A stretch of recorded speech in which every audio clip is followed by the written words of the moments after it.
അപ്പൊ ഞാൻ ചോദിച്ചു, പോകുന്ന വഴി എന്റെ വീട്ടിന്റെ അവിടെ കൂടി ഒന്ന് കാണിച്ചിട്ട് കൊണ്ടുപോകാൻ പറ്റുമോ എന്ന് ചോദിച്ചു.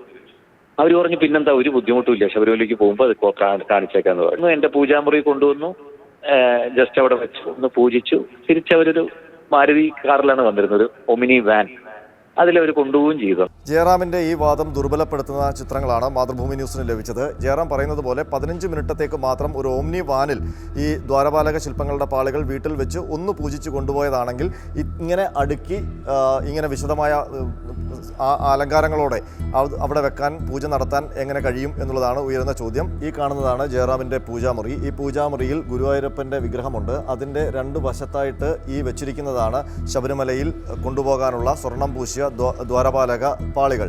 അത് ശബരിമലയിൽ ദ്വാരപാലക ശില്പങ്ങളിൽ എങ്ങനെയാണോ അണിയിക്കുന്നത് അതേ മാതൃകയിൽ തന്നെയാണ് അടുക്കി ജയറാമിൻ്റെ പൂജാമുറിയിലും വെച്ചിരിക്കുന്നത്.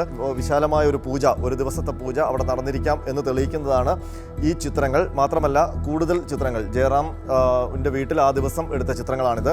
ഇത് സ്മാർട്ട് ക്രിയേഷൻസിൻ്റെ ഉടമ പങ്കജ് ഭണ്ഡാരി, ഇത് സംഗീതജ്ഞനായ ഗംഗ അമരൻ, ഈ രണ്ടുപേരും ആ പൂജാ ദിവസം അദ്ദേഹത്തോടൊപ്പം അതേ വീട്ടിൽ നിന്ന് അതേ സമയത്ത് എടുത്ത ചിത്രമാണ്. അപ്പോൾ കൃത്യമായി ജയറാമിൻ്റെ വീട്ടിൽ കവചങ്ങൾ കൊണ്ടുവരും എന്ന് നേരത്തെയുള്ള തീരുമാനമുണ്ടായിരുന്നു. ഏതായാലും ഇത് സംബന്ധിച്ച് വിശദമായ അന്വേഷണം ദേവസ്വം വിജിലൻസ് നടത്തുകയാണ്.